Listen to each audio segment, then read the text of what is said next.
Como resultado dessa revisão da literatura, a gente tem como principal dado é que nós temos basicamente dois tipos de interação entre a obesidade e a genética. Nós temos um principal tipo, que é a obesidade monogênica. O que isso significa? Mono, gênica, genes. Então, a gente tem um gene sendo responsável por aquela característica, por aquela transformação, por aquela alteração. Quando a gente fala de obesidade monogênica, a gente tem um tipo de obesidade causada por um único gene. E isso está relacionado ao desenvolvimento de uma síndrome, em alguns casos, ou não, ao desenvolvimento de outras características, mas que não desencadeia síndromes específicas. A gente vai ver isso um pouquinho mais para frente. E a gente também tem um outro tipo de obesidade relacionada à genética, que é conhecida como poligênica, muitos. Então, a gente está falando de vários tipos de genes que têm ali algum peso, digamos assim, né? Alguma influência sobre o nosso corpo que pode levar à obesidade. A gente vai detalhar cada um deles, mas basicamente nós teremos obesidade monogênica e obesidade poligênica. Quando a gente fala da obesidade monogênica sindrômica, fica um pouco mais fácil, né, pelo nome, entender que aquela obesidade, ela é gerada, mas ela não é só a obesidade, ela tem uma síndrome associada. A gente tem algumas síndromes específicas que têm como principal característica a obesidade, mas não só a obesidade. Então, por exemplo, a gente tem de Alster, em que a gente tem distrofia da retina, surdez, cardiopatias, alterações de triglicérides, diabetes. Nós temos a síndrome de Collin, que a gente tem hipotonia, microcefalia, além da obesidade, desenvolvimento cognitivo prejudicado, alterações da formação de face, anomalias de pés e mãos. Mas a principal síndrome com a característica da obesidade é de Prader-Willi, em que a gente tem, sim, essa obesidade como característica, o ganho excessivo de peso como característica e hiperfagia, mas nós temos também outras questões, como desenvolvimento cognitivo prejudicado, hipotonia, a gente tem atividade cerebral diminuída, principalmente fetal. Então, essas síndromes, elas têm uma grande característica como o excesso de peso. Geralmente, as síndromes monogênicas, a gente já começa a ver este indivíduo ganhando peso no início da vida. Então, aquela é uma criança que tem todas essas características, mas também tem uma hiperfagia, um excesso de peso, uma obesidade, que não deveria estar acontecendo ali naquele primeiro início de vida, ok? Quando a gente está falando da obesidade monogênica, sindrômica, sempre teremos uma síndrome relacionada a essa obesidade. Porém, a gente vai ter a obesidade monogênica do tipo não sindrômica. Então, como é que a gente vai diferenciar elas? Quando a gente está falando da monogênica não sindrômica, não temos síndromes associadas. Então, a gente vai ter só uma diferença em algum mecanismo, em algum gene que façam que aquele indivíduo está ganhando peso a mais ou está gastando menos energia. E geralmente a gente vê essas alterações quando a gente está falando do eixo hipotalâmico da fome e da saciedade. Então a gente consegue entender que nesse indivíduo a gente tem uma dificuldade de regular o quanto que a gente come para o quanto que a gente está gastando. São indivíduos que têm uma dificuldade de se sentir saciado, então consomem mais alimentos até conseguir se sentir saciado. Isso vai gerando uma alteração metabólica mesmo, sistêmica, que predispõe à obesidade. Então, uma das principais alterações que a gente vai ter aqui são nesses neurônios que a gente tem essa percepção de ingestão alimentar.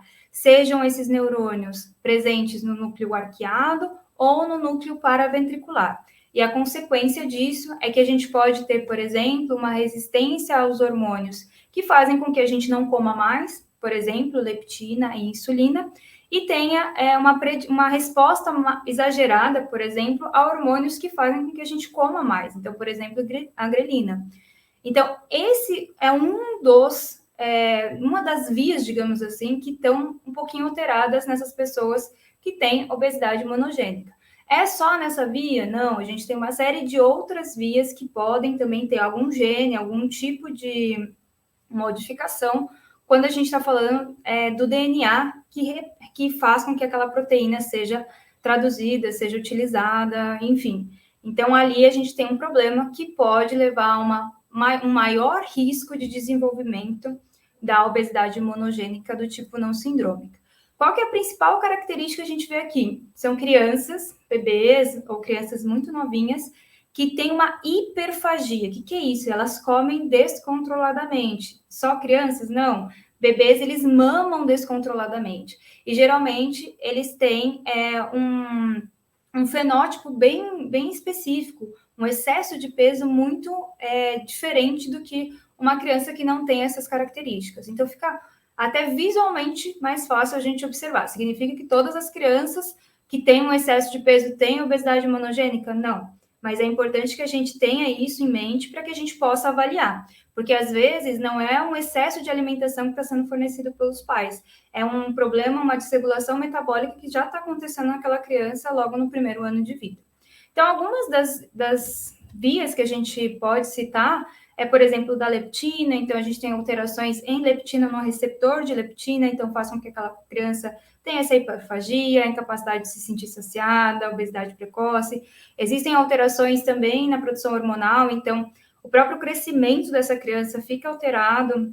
A questão da tireoide dessa criança vai ser alterada também, além de alterações imunológicas. A gente tem MC4R, em PONC, são alterações parecidas, né, em que a gente está mexendo. Enquanto essa criança consegue se sentir saciada, qual é o nível de desenvolvimento e problemas hormonais. Eu estou falando criança, mas a obesidade monogênica do tipo não sindrômica não vai acontecer apenas em crianças.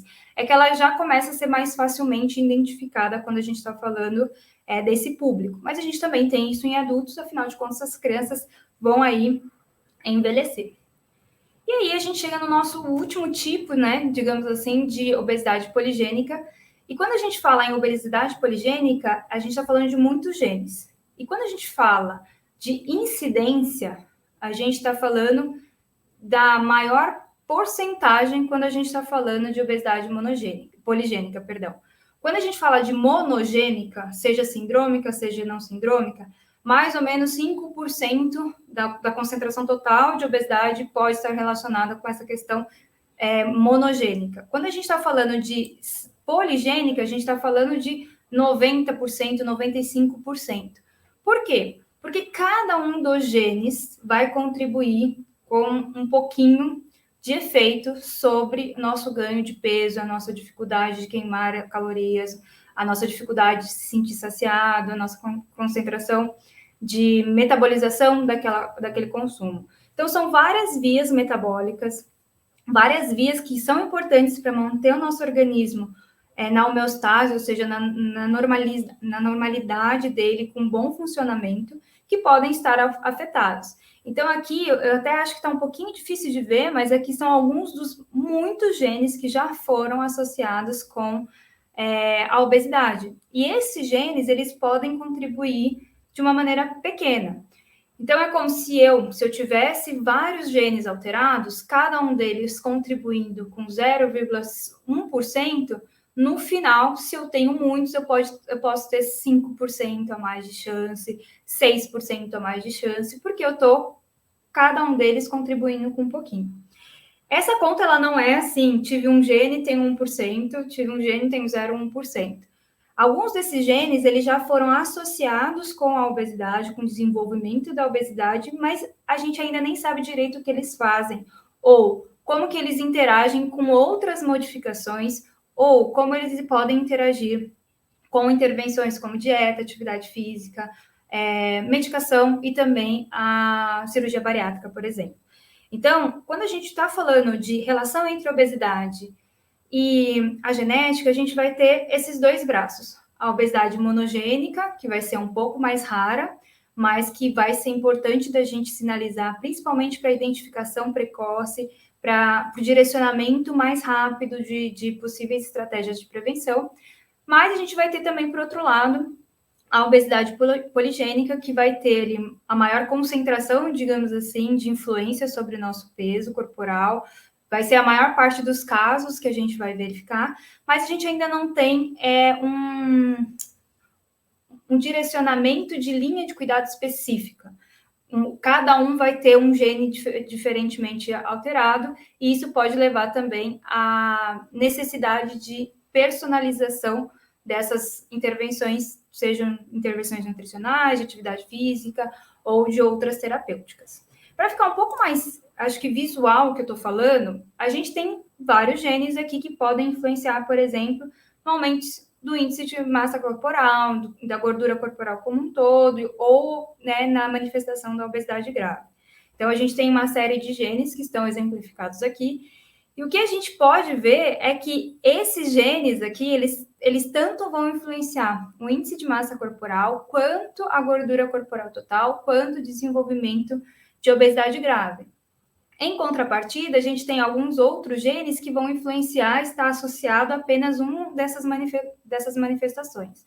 Então, por mais que a gente tenha a maior parte relacionada à poligênica, a gente ainda não sabe muito bem como que esses genes eles vão impactar e como que a gente pode isolar, talvez, a função de cada um deles, porque as interações elas ainda estão acontecendo. Se a gente pensar em termos de ciência, o projeto Genoma Humano, que foi um marco importante em que a gente conseguiu entender como que a organização do DNA funcionava, ele acabou em 2003.